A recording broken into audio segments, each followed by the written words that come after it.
Assalamu alaikum. Le mois de Ramadan approche à grands pas et on l'attend tous avec impatience. Certains l'attendent même depuis tellement longtemps qu'ils l'annoncent plus de 3 mois en avance. Et sur internet, on peut trouver tout et n'importe quoi à la fois. Du coup, chez Jannah TV, on s'est dit qu'on allait analyser tout ce qui se passe autour de ce mois béni. Et entre faux hadiths et sites douteux, on s'est rendu compte qu'il y avait énormément de bid'a autour de cet événement. Donc restez bien jusqu'à la fin de cette vidéo car vous êtes susceptibles de découvrir des erreurs que vous ou vos proches êtes susceptibles d'avoir commis. Et pour bien prévenir tout le monde, n'hésitez pas à partager autour de vous, c'est extrêmement important de répondre la vérité dans le cœur des croyants. Je suis Riyad et avec le professeur Zakaria, on vous a préparé une petite enquête sur 3 phénomènes à ne pas reproduire en attendant le Ramadan. Numéro 1, répandre ce fameux mensonge sur le prophète sallallahu alayhi wa sallam. Si comme moi tu t'es déjà baladé sur les réseaux quelques mois avant le Ramadan, t'es très certainement tombé sur ce hadith. Le prophète sallallahu alayhi wa sallam aurait dit: si l'un d'entre vous informe un autre sur le mois du Ramadan en premier, l'enfer et le feu deviendra haram pour cette personne. Puis la personne ajoute: j'ai fait mon devoir en vous faisant parvenir celui-ci. Je vous prie donc que vous fassiez de même en le transmettant aux autres. Puisse Allah le Tout-Puissant faire du feu infernal haram pour nous tous. Curieux comme j'étais, je suis parti voir ce que je pouvais trouver sur le sujet et à ma grande surprise, il n'y a aucun site fiable qui relatait un tel hadith. J'ai donc fait appel au professeur Zakaria qui s'y connaît bien et je lui ai demandé ce qu'il en a pensé. Assalamu alaikum wa rahmatullahi wa barakatuh. Mon frère, j'espère que tu vas bien. Alors non, ce hadith n'est pas authentique. Il est même mensonger. On appelle ça un hadith mawdou'. En revanche, si tu veux un hadith authentique concernant les bienfaits du mois du Ramadan, qala Rasulullah sallallahu alayhi wa sallam, celui qui jeûne le mois du Ramadan avec foi et en attendant sa récompense, Allah subhanahu wa ta'ala lui pardonne tous ses péchés. Effectivement, il est très grave de partager des paroles que le prophète sallallahu alayhi wa sallam n'a pas dit. D'ailleurs, il nous avertit: celui qui ment sur moi volontairement, qu'il prépare sa place en enfer. Comme tu vois, c'est quelque chose de très dangereux. Bien sûr qu'il peut se repentir, car Allah subhanahu wa ta'ala, Ar-Rahman Ar-Rahim, le miséricordieux, le tout miséricordieux, pardonne tous les péchés, sauf le shirk. Qala Allahu azza wa jal: Inna Allah la yaghfiru an yushraka bih wa yaghfiru ma duna dhalika liman yasha. Barakallahu fik, cher professeur. Du coup, si vous voyez ce hadith circuler dans des groupes sur Facebook ou ailleurs sur les réseaux, eh bien sachez tout d'abord que le signaler ne servira à rien car il n'enfreint pas les droits d'utilisateur. À la place, tentez de prévenir en privé celui qui l'a partagé en lui faisant un rappel de la meilleure manière comme le faisait le prophète sallallahu alayhi wa sallam. Et surtout, n'hésitez pas à lui partager directement cette vidéo pour lui mentionner des preuves à l'appui. Deuxième point, oubliez les mois sacrés.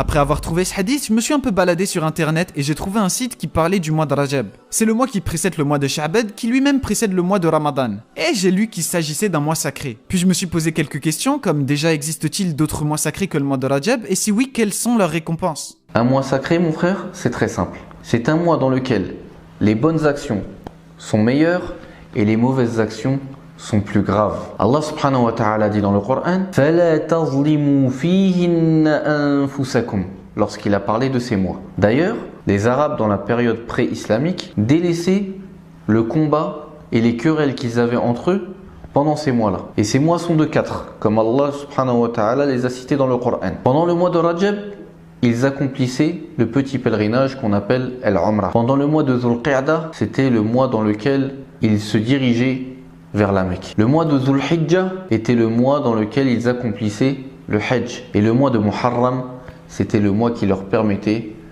de revenir chez eux en paix. En ce qui concerne les adorations particulières que le prophète sallallahu alayhi wa sallam aurait pu faire pendant ces mois sacrés, les ahadiths et les traditions prophétiques que nous avons là-dessus sont faibles pour la plupart. Il faut simplement s'éloigner un maximum des péchés et faire le maximum de bonnes actions. Il n'y a pas de jeûne particulier à faire, il n'y a pas de prière nocturne particulière à faire, ni quoi que ce soit. Mis à part les 10 premiers jours, comme tu sais, de Dhul Hijjah. Mais dis-moi, où as-tu appris l'existence de ces mois? Barakallahu fik, cher professeur. Et c'est super que tu me poses la question parce qu'on va passer au troisième point, ne pas vérifier ses sources. En tapant mois de Rajab sur Google, je suis tombé sur le tout premier site proposé qui explique de façon structurée les choses à faire durant ce mois sacré. Mais j'ai eu un petit problème. J'avais constaté des sciences que j'avais jamais vues ailleurs dans notre communauté. Dans ce site, j'ai remarqué que les références mentionnées n'étaient jamais celles que nous connaissons habituellement, comme par exemple Bukhari, Muslim ou même Abu Huraira. Du coup, professeur, qu'est-ce que ça signifie? Le site dans lequel tu es tombé, mon frère, est un site qui s'affilie au chiisme, malheureusement. Et plus particulièrement, une secte qu'on appelle Al-Imamiyya ou Al-Isnay Ashariya. Et les références qui sont citées ne sont pas des références connues pour leur authenticité. Iqbalul A'mal, Mafatihul Jinan.